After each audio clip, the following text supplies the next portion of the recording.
Good morning, everyone. Thank you so much for tuning in. This is the F5 Recovery Radio. Super happy to be here. Another Wednesday that we're here at the lovely KRFF 95.9 LPFM studios. This is your host, One Pretty Ricky, my co-host, Kirsten Huovinen and Adam Martin. This show, if you've never listened to us before, it's all about recovery. That's why it's called F5 Recovery Radio. And we, of course, want to thank the F5 Project and The Ridge for being amazing sponsors and allowing us to come here and do this show and kind of talk and share some different things about our journey. So as we usually start off, Kirsten, how was your week? How's things since last week? Good. It's hard to remember what I did all week. Kid stuff, I guess. I absolutely cannot remember. I didn't go to Tennessee last week. That was the week before. Right. All right. Well, then probably nothing. Did a lot of laundry and that's about it, I think. What'd you do? It's all such a blur. Yeah. I think last week was like St. Patrick's weekend. So it was just all sorts of just like shenanigans. And I was, got to be in the parade and I was like, oh, this is going to be cool. Like Ricky's first parade. And then it was, I think it was 8 or like 5 degrees. It was definitely single digit temperatures. And Joseph was like, absolutely not. We're not doing that. And I was like, okay. So that was fun to not. Live or are you on mine? Okay. Yeah. Speaking of St. Patrick's Day, that reminds me of when I went with my husband and I went with another couple to New Orleans, and it happened to be over St. Patrick's Day, and we don't drink, so it was, we avoided Bourbon Street because that smells like regret Bourbon. And bourbon, pee, and all those things. So anyway, but the parade, we were at the parade, and in New Orleans they have double-decker floats where it's 2-story, right? It's insane. Anyway, we're watching, and all of a sudden I got hit in the head with a cabbage. I'm not even kidding. I almost got knocked out. I saw stars. It just went like, whoa, like my vision started closing. I was like, oh my gosh. But I guess that in New Orleans, they throw stuff off the float that you can make Irish stew with. Okay. So yeah, an entire cabbage was thrown out. And of course, I'm not ready for that. I thought maybe M&Ms, but nope. It wasn't. That was not Whole it. head of cabbage. Anyway, so yeah, I almost got knocked unconscious by a cabbage in New Orleans. Crazy. Yeah, I still like New Orleans. Yeah. Oh, there you go. But did you ever end up making that cabbage? No, I did not. I think my husband carried me out of that parade. Well, that's. I can't say I've ever been hit with the vegetable. So yeah, there's that. The only other time I got knocked out was at a Violent Femmes concert, and I was in the mosh pit and got hit in the head with a combat boot. That'll do it. But it was fun. No, it was well, not that's not a vegetable. Yeah, that was before sobriety. Yeah. And I was just bummed that they carried me out of the concert. I had to go all the way back. It's like, you don't know how close I was to the front. How dare you? It was almost my turn to die. Yeah. That's awesome.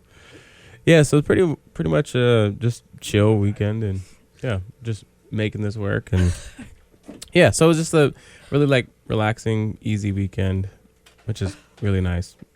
I know we don't, obviously, like with like Easter and things coming up, like it won't always be like that, but we're just really trying to make things work for sure. Yeah. Well, Mm-hmm. and we're the topic is time management today, so everybody was on time today. That's right. We should probably actually start this on time this week. Adam's rearranging furniture. So those on the Facebook Live can see this, but those who are just listening on the radio, just know that Adam is here. He's just I'm trying to get this thing. I'm just gonna bring that TikTok thing my son uses that for next week. What about for you? Want to use this? Ooh, look at this thing. Maybe fasten to the fan somehow, because you can put your phone in there and then maybe fasten it to the fan somehow. How's this thing fastened? Oh boy. Good question. Just keep talking. Okay. I'm working on it. Yeah. You guys are going to be on a tilt. It's probably a better angle. Well, if it stays. Oh well. When we Oh, started boy. with computers, we were in our mid-20s, and it was MySpace All and right, I'm dial-up. Yeah. So how was your week?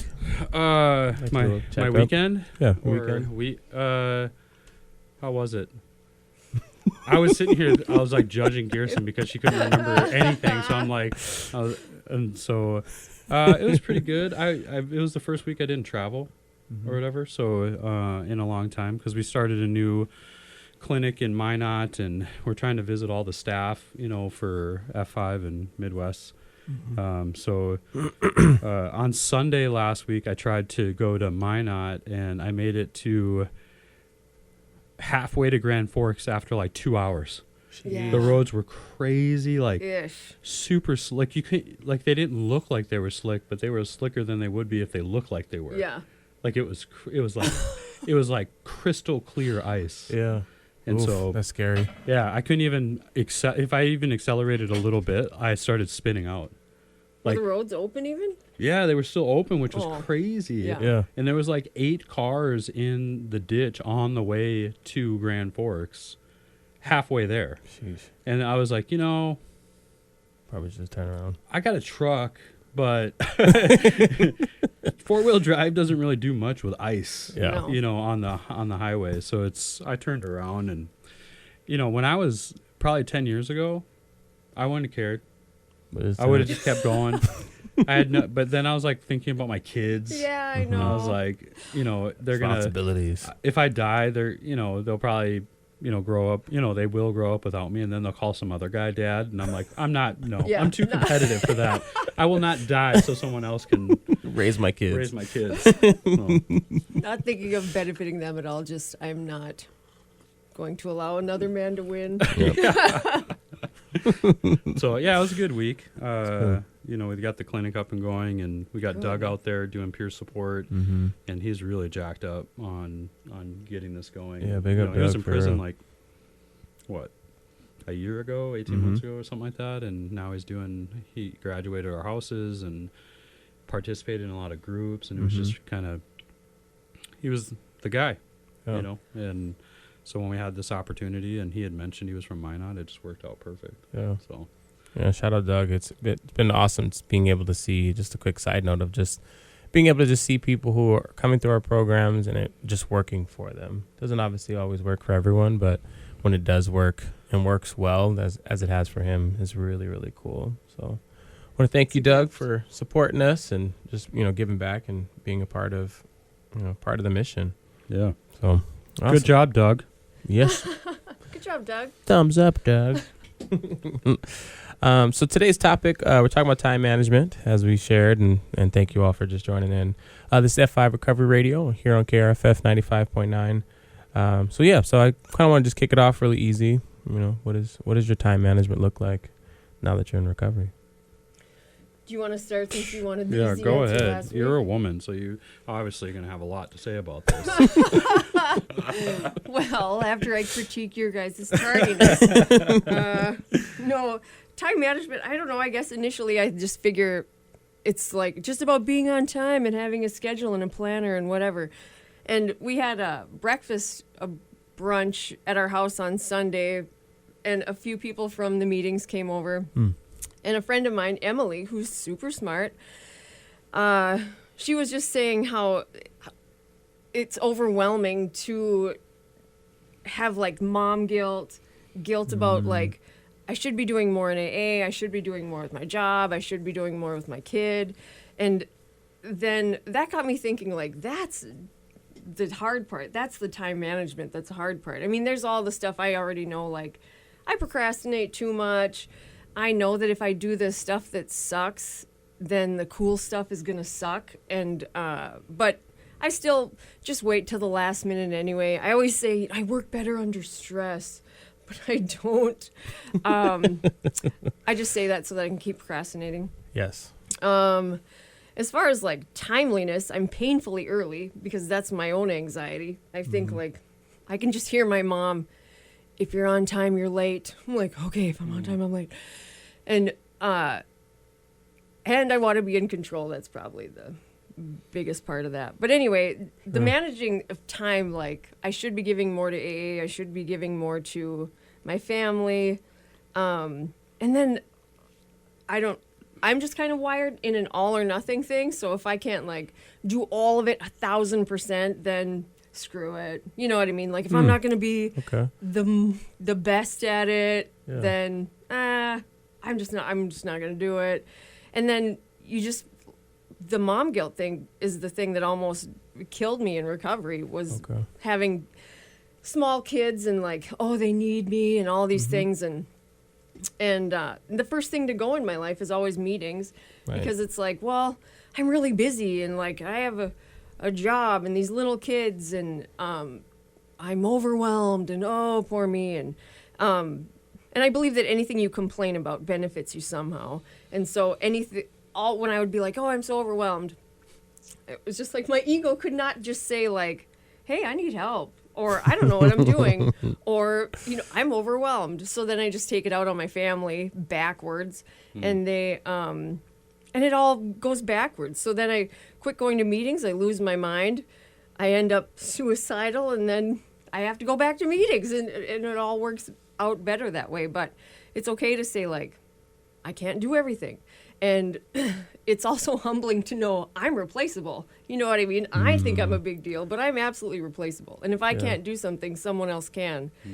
And if I think about all the times I asked somebody, hey, can you help me with this? If they said no, I had no judgment. I was just like, I'll just ask somebody else. It's not a big deal, Yeah. Right. But I think if somebody asks me, then I have to say yes. Or what are they going to do? Gosh. Anyway. Oof. Yeah, I think if the president of the United States can be replaced quickly, that's the one. He's the only person in all of America that has that job, right? And he only has it for 4 to 8 years. Right. And if something were to happen to him, he can be replaced within minutes, right? They have a structure for it. Right. Yeah. And so, like, I'm really not like. As much as I don't like it, and much as like it would change kind of the ripple effects of my family and stuff in the future, or like I'm replaceable. Right. Like there's nothing so important about me that I can't be replaced at F5. I can't be replaced at the Ridge or my family or whatever, right? So it's like when you look at it that way, it kind of takes the entitlement away. Yeah. And then it kind of gives you a different kind of humble appreciation that. Because a lot of times for me, time management is like I'm either trying to do everything, right? Because I think I'm that important, or I'm going to do it right, or whatever. And I can't tell you how many times when I get out of the way, it ends up being better. Right. Yeah. Or the people get treated with quality rather than, quantity, right? Like even partners and whatever. And it kind of even changes the way that you talk to people, right? Because you're like, well, I guess it's a privilege to be here. Right. Like I didn't earn any of this. Like I just happened to show up at the right time and then did some right actions, and then it led me to a place to be entitled. Like it's it's kind of like when you like show up to recovery and like you're super grateful for everything, and then like a week later you're like, this coffee sucks. I know. It's like, well, a week ago I was like drinking out of a toilet. Yeah. Right. In detox, and now I'm drinking Clubhouse coffee, and Yep. it's not the best. Like it's okay, but I don't have to verbalize it. Oh my gosh. Because then it just like creates more negativity. Yeah. Yeah. Let's have a meeting about it. Let's have a meeting about this dang coffee.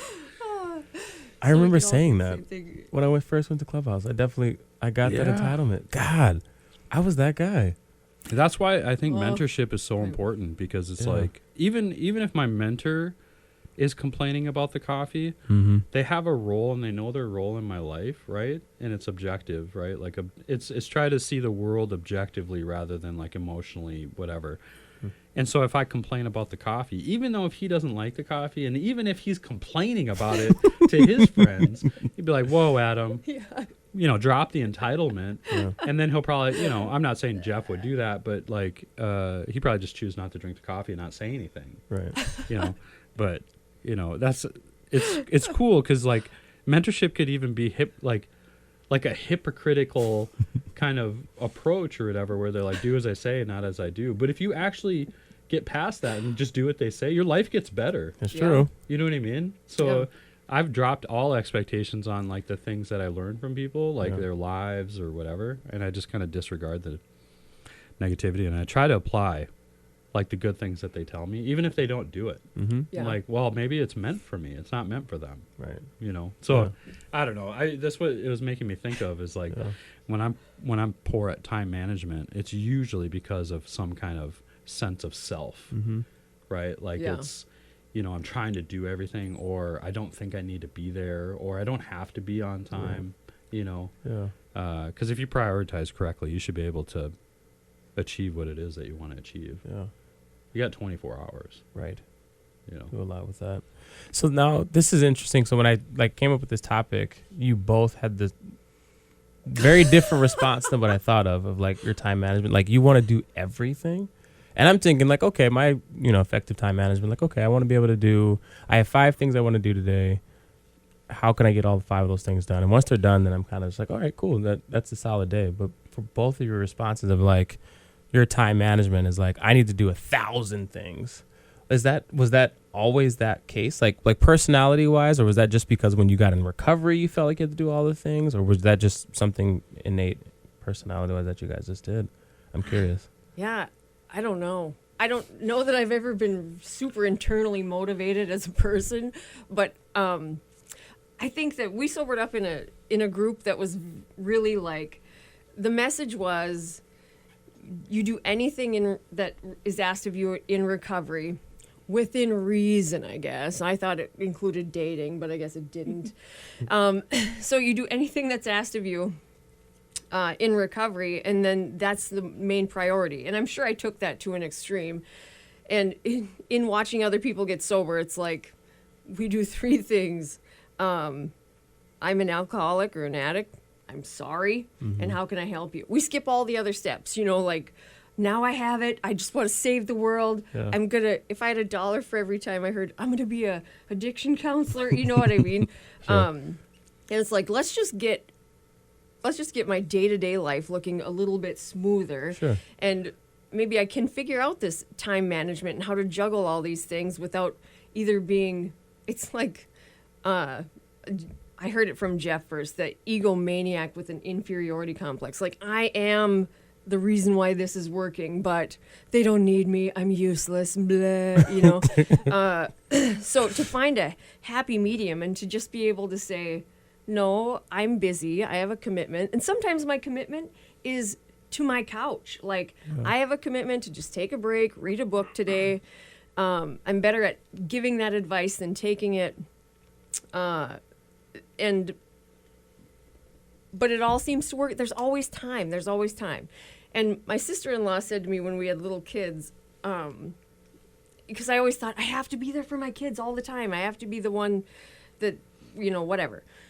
Anyway, and she said, you know, it's really good if you allow your kids to learn to listen to other grown-ups and learn to interact on their own, outside of you, you know? Mm-hmm. And you're doing them a disservice by being the only caretaker or the one that has to be with them all the time.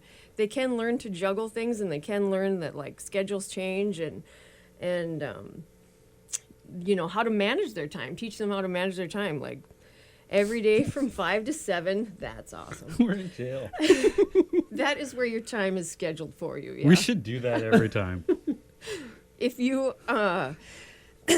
you know, every day from 5 to 7, we have, at my house, the kids either have to help us cook, or they have to do a chore, or they have to do their homework. Mm-hmm. But anyway, it's a time free of electronics that we sit together and just kind of teach them that, like, you got to get this stuff that sucks done, or everything else is going to suck. Like, and it's the same for me. I got to do the stuff that stinks, or everything else is going to be haunted by my to-do list. Like, I got to keep the basics. I got to go to my meetings. I got to take care of my responsibilities. Or all of the fun things are, like, haunted by my to-do list, which is overwhelming. But I don't know that I'm always need to do something. I just want to be recognized for always doing something, you know, Okay. or something like that. Anyway, I have 1,000 projects going all at the same time, and I don't know that that's busyness more than my lack of ability to concentrate. But my schedule is full. I don't know how I did this before, but Yeah. Because you're a mom. And you got a bunch of kids. I do have a And bunch you of got kids. a house and projects Yeah. and stuff. Like, outside, like, you know, with, I don't know. I was raised by a single mom. So it was, you know, she worked overnights, you know, at first. And we lived in, you know, low-income housing. And, like, I mean, there's a lot of times where, like, we had, when the Swans man showed up, we were eating.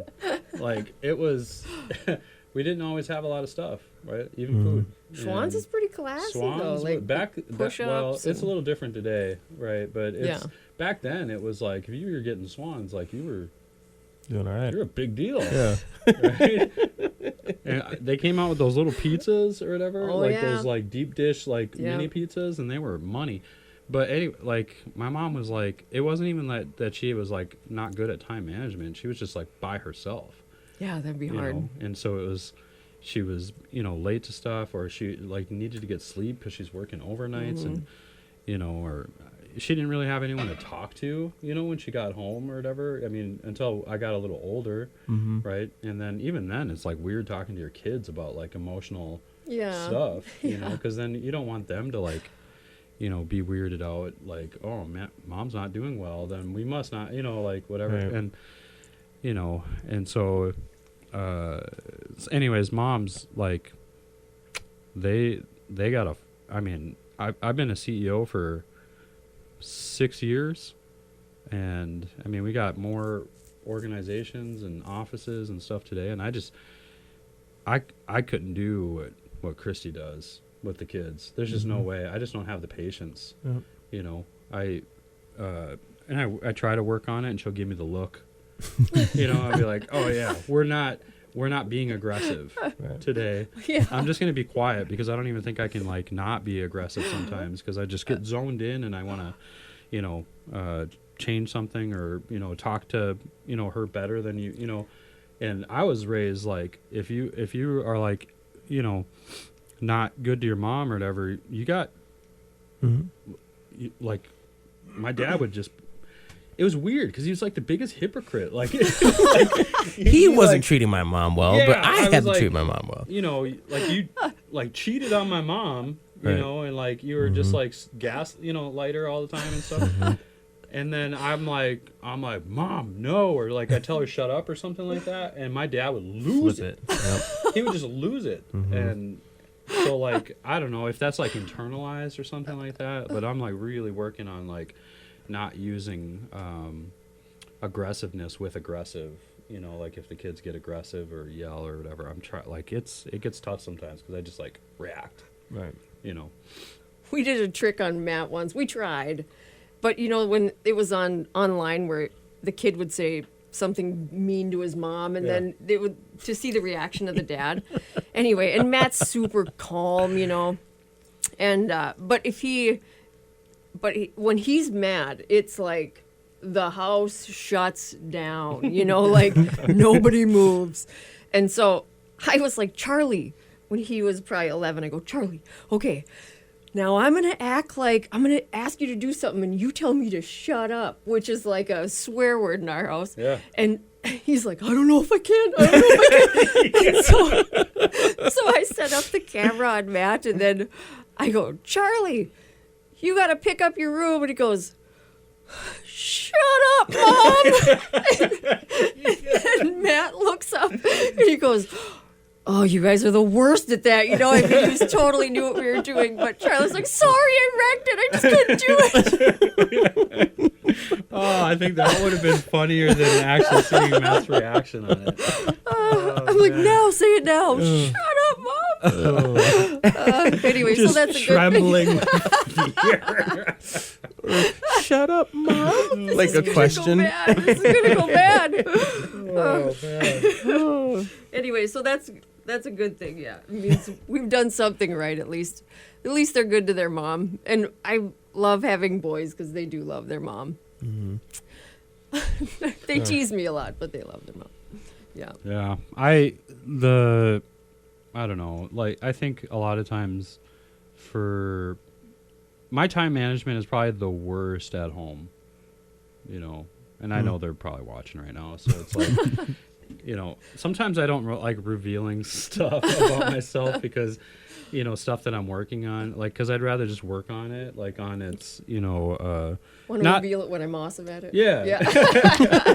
like I don't. It's kind of like when you like quit smoking and then you tell people that you're quitting smoking, and Yeah. then they see you smoking and they're just Like, like, they're "Didn't like, you I just-" thought you quit, and then they're just like guilt trip you, and I'm just like, would you have, this conversation wouldn't have existed if I never would have said anything. Well, right. You know what I mean? Yep. And so like I like to like work on those defects or whatever, like what do you call it, like incognito. Mm-hmm. And then one day it's just like different, and then people are like, "Oh, I just didn't even notice that you like it stopped." Right.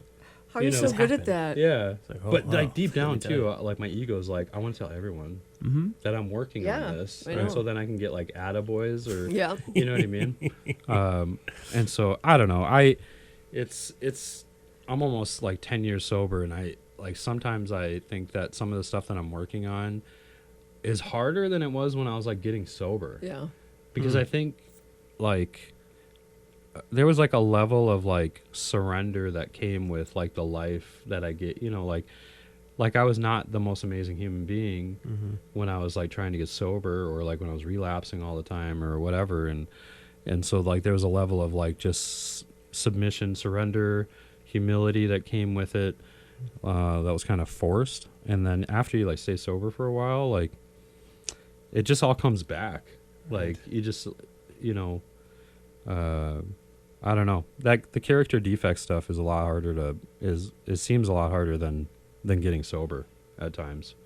Well, when you first get sober, it's like just show up to the appointment. I mean, that was time management. Yeah. Like you Yeah. have to work at 8, just be there at 8. Then it was like, oh my gosh, I did it. Right. Everybody, I work at 8, everybody. And now it's like learning to be where your hands are. Like when you're at home, be at home with your kids. Don't just be there and then be returning emails or all that other stuff. But when you say time management at home, what do you mean by just being there, or like? I mean, a little Being bit of present. both. I feel like sometimes we should probably have our, the people that we're in partnership, like,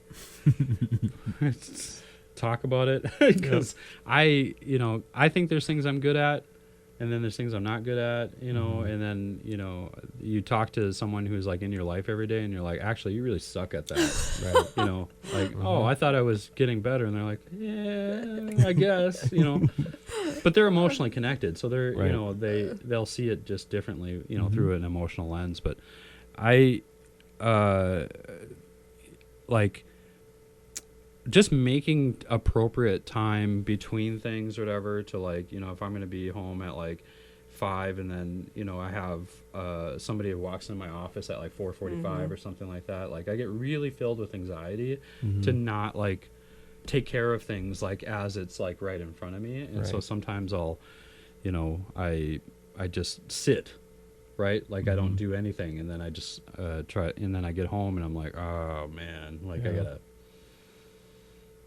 you Yeah. know, You're late. yeah, I'm late, Mm-hmm. and so, but it's not like so when I say it's like the worst with my family is like, it's the worst because it feels the worst, right? Mhm. Like it's, I have some, I'm the dad, and partner, and the, whatever. Like when I'm late for a vendor meeting or something like that, like it's happening everywhere. I'm like I get late for a lot of things, but the one that feels the worst is the family, because like, they deserve better. Right. When it's with work or whatever, I can just say, wow, I was just at another meeting, which probably was or whatever. Or they're like, man, I was really busy. Like, You're important. and I don't even have to say anything. I'm just like, show up late and like, sorry guys. And People they're like, just oh, no worries. Extend it. You got a lot of stuff going on. And so like sometimes I wish I'd get home and be like, I'm like, sorry I'm late guys. Oh, no worries. Or, like you got a lot of stuff going on. You're busy providing for us. Yeah, you're such a provider, like, but they don't. That's not. They don't deserve. They don't deserve to have to react like that. Like, and some days it's good, sometimes it sucks or whatever, depending on the things. But But I got to remember that I wouldn't have any of these things Mm-hmm. if I wouldn't have gotten sober or whatever. Like, or no, it's kind of, what was I reading? I read a meme last night. It was like, when you're trying to heal and you're still drinking, it's like running on a broken ankle, right? Oh, yeah. Like, you're trying to, and so like the healing stuff or whatever, or like trying to do the right action, it's way better like when you're sober, because then it's actually like there's some momentum that comes with it, and you're not like, drinking and just, there's just a whole kind of spiritual thing that happens to you when you drink. Right. This is what, when people are like, thinking about drinking, and they're like, I could probably get away with it. Right. And they probably can, with probation or, the halfway houses, or, even probably in their meetings, they could probably get away with it. I've lied about having a certain sobriety date, but eventually, like, my spirit, like I can't get away with it, because I know. Yeah. You know what I mean? And then someone would be like, oh, what's your sobriety date? Oh, shar. One time I got asked to speak at a thing a long time ago, and I was only like a year sober or something like that. But people thought I was like a couple years sober, because I had never come forward about it. And then they did a sobriety countdown, and I was at that point in my life where I was like trying to like be honest. Yeah. And so I was like, oh man, how, and they're doing the countdown, and I know it feels like everyone's looking at me to see if I'll stand up at like 3 years. 3 years, huh, Adam? Yep. Yeah. Just like 3 years, just waiting. So when it got down to like 5 years, I excused myself and went to the bathroom. Oh, well and then played. came back after I did the 3 years, and then I just didn't stand up. And so the way I justified it was like, I had to go to the bathroom. And then when I came back, I'm being humble and not taking recognition for a year. Yeah, like by omission, right? Yeah. I know, but it doesn't ever start out like malicious. Like, I just don't want to let people down. Yeah. And then it just builds, But you have a new baby, so how's time management different for you? God, I feel like I don't have any. Because we tried to we have, got the books, and we're like, oh, we're going to get a schedule and try to all right, we're going to put them down by 9, do all the different things. But I think so much of what I'm learning now, which I'm so glad that I'm having a child in recovery rather than having a child when I was still using, because he's so chaotic, which rightfully so. He'll be 9 weeks or 8 weeks, whatever, somewhere between 8 and 9 weeks. There's just so much that he's still trying to figure out. There's so much that me and Jelsa are still trying to figure out and still trying to navigate. And as much as I'm trying to I put so much in my life, I live by my calendar. If it's not in my calendar, it's not going to happen. Even that dinner, as soon as I was kept texting you guys, I'm all right, it's in my calendar. And so I'm making time to go, but I need to know if it's not going to happen, I'm going to delete it on my calendar. So because of that, when I try to all right, I'm going to supersede my calendar on little Ricky, and he's like, so you thought, and I'm just going to cry, I'm just going to do whatever, and it's just okay. And then he gets sick, and so then that completely throws things off again. So it's this buildup that we've been having for 2 weeks of all right, you're going, the schedule, in my mind, I'm all right, man, the schedule. And I'm talking to him, he's just looking at me I have no idea what you're talking about, dude. And it's just been such a just this awakening of okay, as much as you think things are going to work, as effective as your calendar system is, that I'm in my mind, I'm I want a pat on the back. It's no, that's not how things actually are going to work when it comes to other people, when it comes to a baby, when it comes to other people's schedules. Because no matter how timely I am or how much I'm just managing and crushing things, not to throw Adam under the bus, but if he's 5 minutes late, he's busy. Right, he's busy. But then how do I justify We've been that? over this, Ricky. Yeah. No, I'm busy. But that's what I'm saying. My time management, and that'll be the transition. No matter how good I am at time management, I can't manage other people's time. I can't manage Ricky's time. I can't manage Chelsea's time. I try to force it, and then I get frustrated where I'm the schedule. Yeah. It's in the calendar. This is happening, whatever it is. And then it's when people don't see it that same way, because I put so much importance on whatever the thing is. If it's in the calendar, it's important. Yeah. And then when no one else does, or when they don't see it as well, then I get frustrated. Then I get mad. How dare you change my schedule? Yes. Yeah. This is supposed. This is how I live. This is how I've had to live. Yeah. And I think a part of it, and a lot of the apologizing, it's okay, I need to not be so dedicated to this thing, or to managing time or whatever it is. and it's okay. It's okay if that's how things are going to go, and that's Yeah. how things are going to flow, because that's life. Yeah, for real. You just give birth to guilt. I mean, you didn't give birth, but Yeah. you give birth to guilt, and kids do not have a schedule, and it's No. super humbling to be like, I need to be at this place. I need to be there. Like, this is important to me, and they really.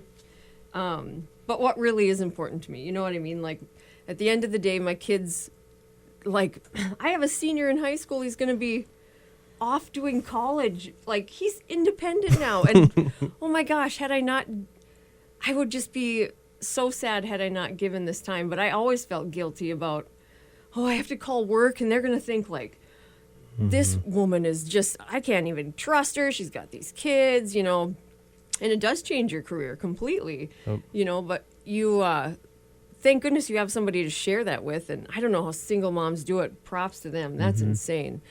But it's hard to call and say, my kid's sick, I can't come in. And then I assume, because I know what everybody's thinking, that they're Right. judging me. Yep. And I'm probably going to get canned because I have kids. And then at the end of the day, I just wanted to be with my family anyway. You know what I mean? Because 20 years is a short amount of time, really. And then they're gone, and they're living their own life. And Right. they're in the basement thinking, you're not cool. I don't want to hang out with you anymore. And I hate that you make us play games and all of that stuff. But yeah, kids definitely throw a wrench in it. And it's humbling to be like, I can't. Sorry, I can't be there. My ego wants to be there. But because your kids aren't like, geez, thanks for staying home with me. I'm so glad, But yeah, that's a wrench in the system for sure. Yeah. But just to be where your hands are. Like, if I'm at home with my kids, I have to remind myself, like, you're at home with your kids. You're going to be playing Legos or do Right. whatever. Just be with them instead of being half here, half there with everything I do and then feeling guilty all the time about all of it. But, yeah, kids make it very different. But in an awesome way. Yes. Yeah. Yep. Very. You're just going to feel guilty about everything always now. which is Sorry. part of it, and it's like, I wouldn't have it any other way though. I know. Yeah. They're so cool.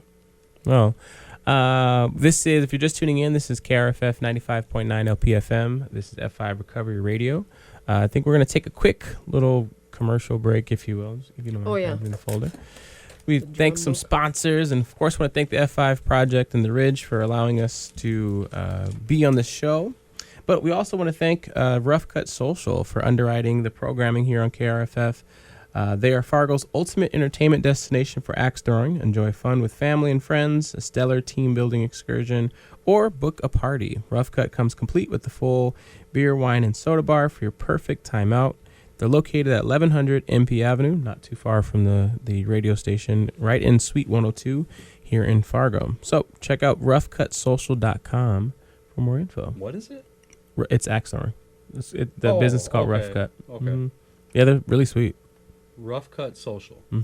Right Axe downtown. throwing. Axe throwing. Not what I would have thought by the name of that. I would have thought it was Barber? A bad barber? Rough cut. Or what did you think?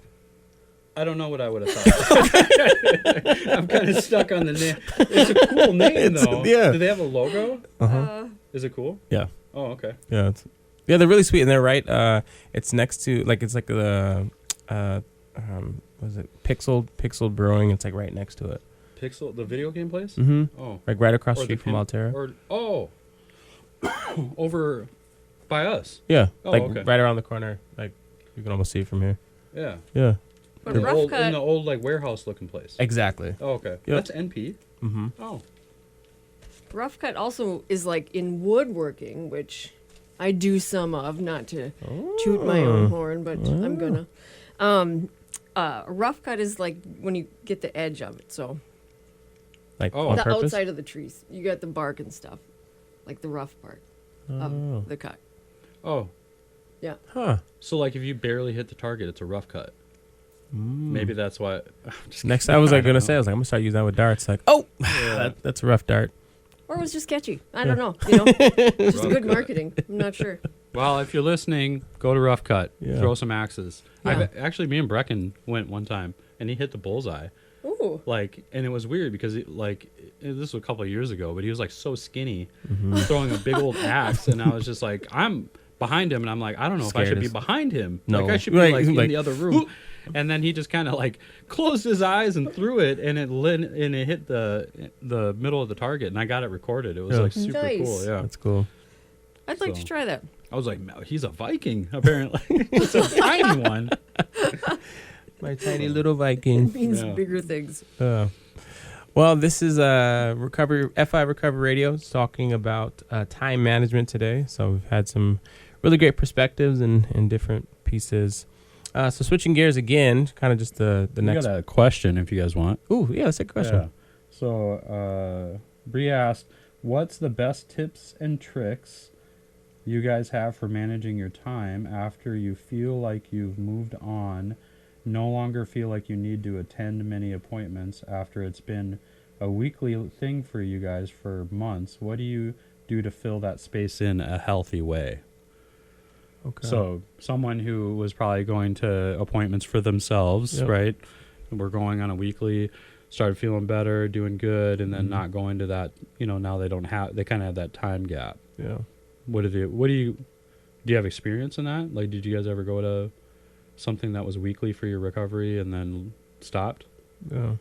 I think in a healthy way? right. Not like I stop. just quit going Right. because I didn't. Oh, I'm good. I think in the beginning, because I had two therapists. I had a group therapy session. I had outpatient treatment.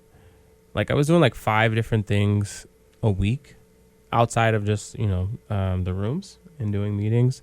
And it was what I needed at the time because I didn't know what I needed. Mm-hmm. Like I didn't know I needed that. I just knew I needed something. And I was like, I got fired, so I didn't have any work. I didn't have a job. So I was like, all right, well, let me just throw myself into this thing called recovery and try to like figure this out. And so at the beginning, and that lasted like almost 3 months, which, I'm still trying to do all of that with work when I finally did get a job.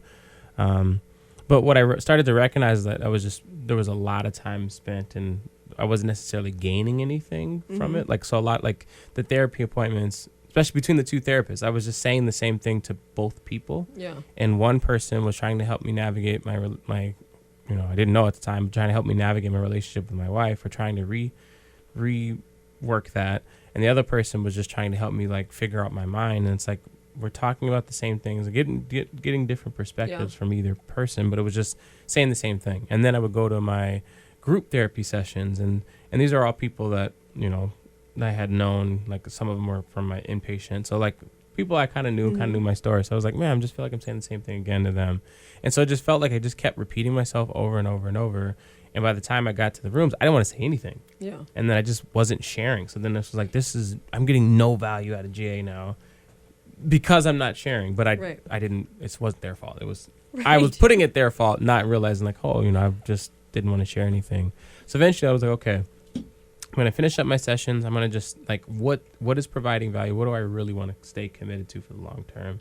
And so then I still had my grouply sessions and I still kept the meetings. Yeah. And all the therapists, and again, they were great. Like, I don't want to discount any of that because it was valuable for what I needed at the time.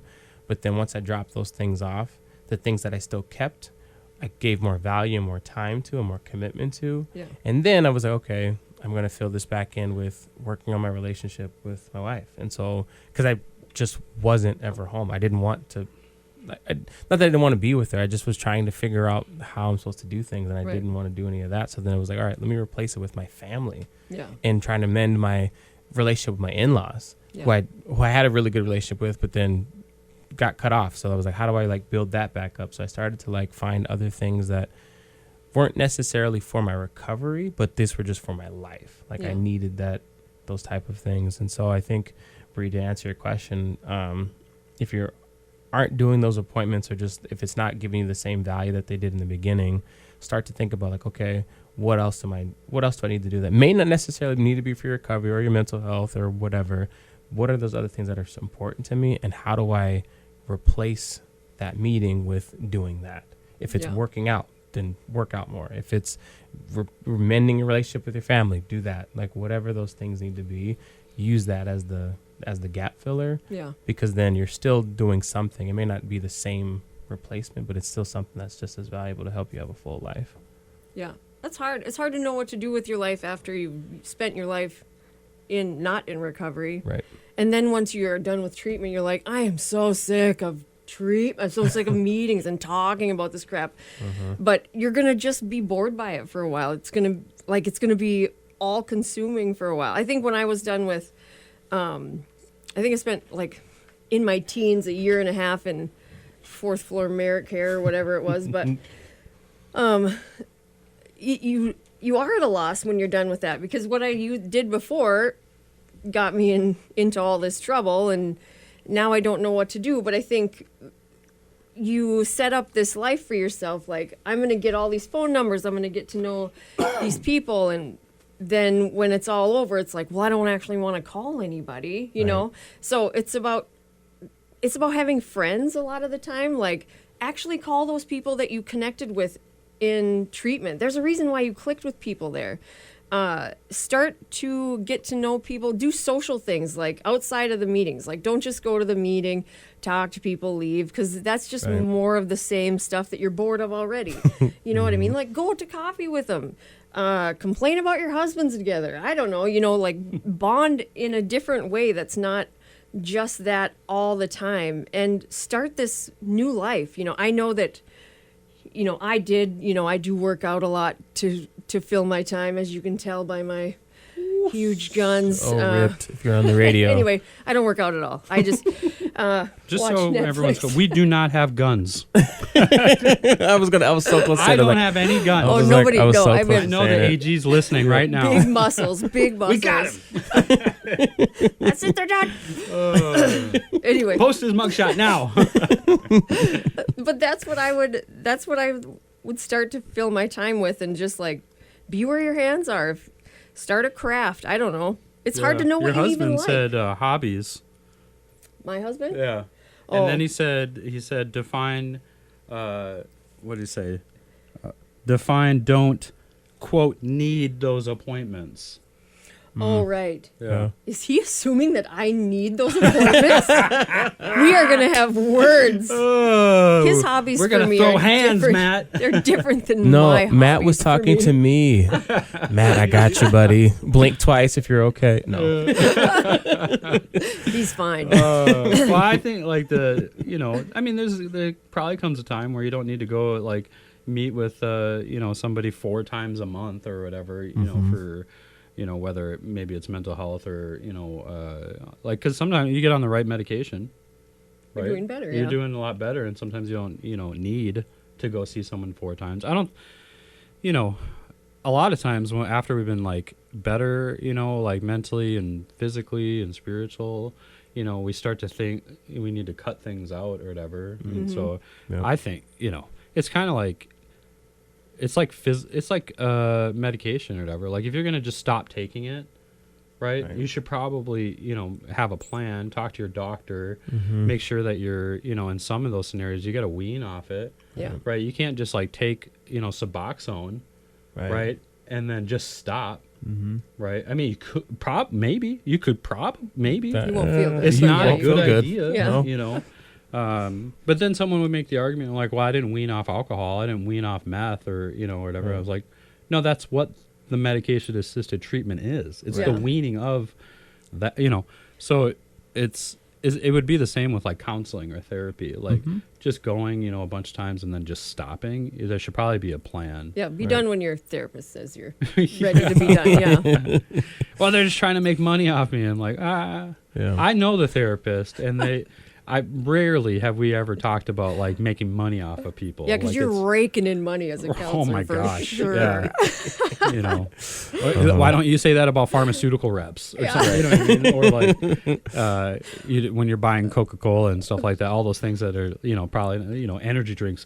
Oh, they're just trying to make money off me. Well, no crap. Yeah. Right. Like that's a That's product, business, right? yeah. Like so, but it always seems to be with people who are helping you. Right. They're just trying to take advantage of me and make money off me or whatever. It's ridiculous. It's just a lot of times your ego just trying to tell you that you're, you don't need stuff. Yeah. Yeah. But I think thinking of that, of like needing to like cancel a lot of that, I was like, well, I could have, I mean, it worked out that things happened and that I was able to recommit to a lot of things, but I wasn't afraid. I knew having that conversation, and I told my therapist, and I, was telling the people like, hey, I'm going to stop doing this after this next session, whatever it is. Like, you start to put those, like just keeping people aware. But I think what helped is that one of my therapists said, and it's like, okay, well, I mean, do know that should things change, should you need to do, like, don't wait till like, oh, I made a choice, so now I'm going to stay on this path and, take that path all the way back to using again. Right. So it was like, just do know, like, if you're going to make this change or, reducing services or whatever you're doing, like, know that they're still available. So don't hesitate to call and get signed back up.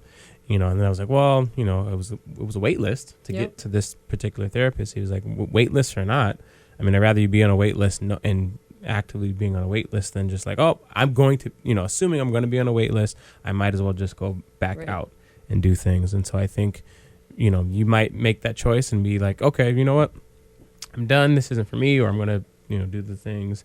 And then it'd be like, oh my God, I steered away from what I thought was right, and this is a mistake. Yeah. Don't be afraid to like, all right, return back around, and hopefully you will have built some structure and coping skills while you're in therapy or treatment or whatever to support you when you're done, because that's the idea, is that you're going to be done someday and have these things. And just know that you're going to feel inundated with this crap. It's going to get to be so old.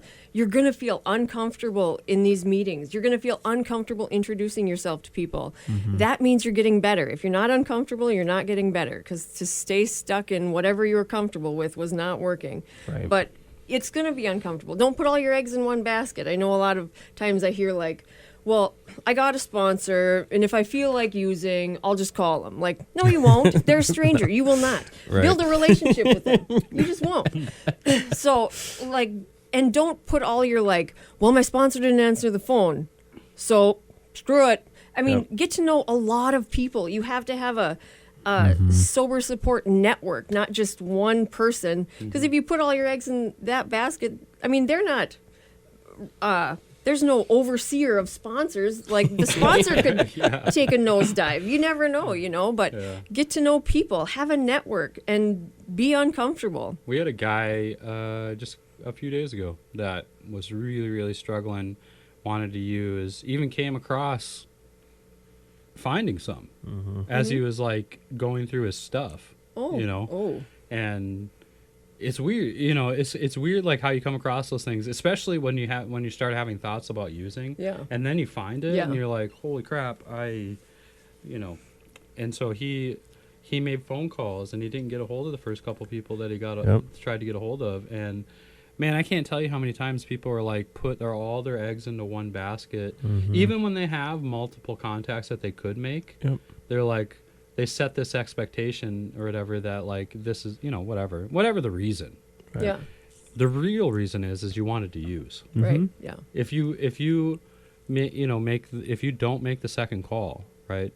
Like, or even if you've done it in the past where you like the first time you came across it and you wanted to use and you just used, you didn't call anybody, and then you got sober and then it happened again, you wanted to use, and then you called one person, they didn't answer, like that's still growth, right? Like there's still a level of surrender that happens there, right? But like when you get to the point where like at all lengths, I'm calling someone and I'm going to keep calling until I get a hold of someone, or I'm going to just get up and like leave and go somewhere that whatever, right? Like, as long as there's a pivot, like I want to use and I pivot, like that's the pain, right? That's the growth. And it's going to hurt, like if it was easy, man, everybody'd be sober. Yeah. Like back during Prohibition was not easy. You know what I mean? Like people went to war over that stuff, and like it's it's not easy, right? But it is simple.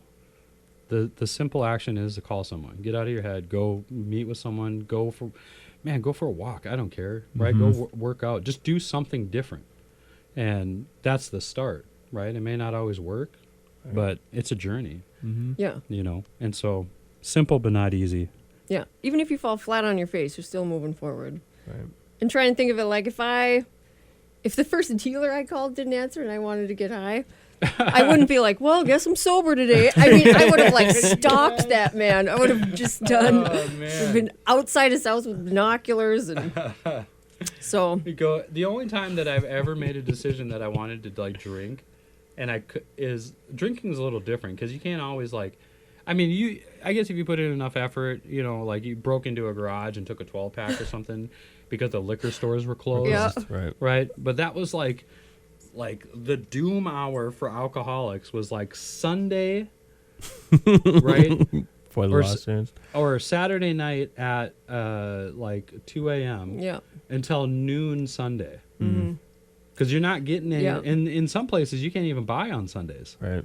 You know, so Sunday was like. Mouthwash day. Yeah. Or vanilla extract. That's what I went to. Grocery store. Oh my God. Too far? Oh, just how like nonchalant. You know, just straight up. Sunday, mouthwash day. Now I'm gonna think every Sunday instead of church. I'm gonna think mouthwash day. Oh my gosh. We are morbid. There are normal people watching and listening to this right now, and they're like, "That's my mouthwash." I know. I wish I was my joking. gosh. Oh, that's great. We gotta end it on. Yeah. Well, we got. They're not ready for us. Well, we have 2 more minutes before we close. You guys want to close with anything else for the day? You don't have to drink mouthwash. You can say no today. Mouthwash is not sober. No, I appreciate everyone tuning in. We're getting really good, results on like the, on the podcast and stuff. A lot of listeners, and we're live on TikTok and Facebook, multiple Facebooks, and so share it away. Share the information. Tag people in it that you think need to hear it, and be sure to watch for the post on the podcast and follow us on all the platforms. Mm-hmm. Kirsten, anything? Have a great week. This is the most fun time of my week with hanging out with you guys. So awesome. We should do this in front of a real live audience. Oh boy, I bet that would be fun. Kirsten's like, we'll see. Yeah, it would be fun. That's for sure. Yeah. We wouldn't do it twice, I bet, but it'd be fun. Maybe we can figure out. I mean, I think people would like it. Yeah. I just want to put this live out there questions. since we got like a minute left, Mm-hmm. that we've done this show, Is probably that 8th episode, I think? 8th, Mm-hmm. and I have not cussed once. Me neither. That's true. Maybe. I don't think so. I have not said one swear word, Ricky except for neither. Mm-hmm. except for the time we were not on the radio and we Well, that did was- Facebook Live. Right, but that was different. Oh, sure. Yeah. Because they don't have Yeah. regulations. There's no rules. See, that's what I'm talking about. Like Ugh. the government, man. They get involved and they ruin everything, like cut out cuss words. Well, this is the F5 Recovery Radio here on KRFF 95.9 LPFM. Tune in next week, next Wednesday, 8 a.m. Central Time. We're going to be talking about anger management. So this is going to be a great episode. So please jump back in with us. Thank you so very much for being here. Truly appreciate each and every one of you. See you again, or hear you again, or you'll hear us again. We'll figure it out next week.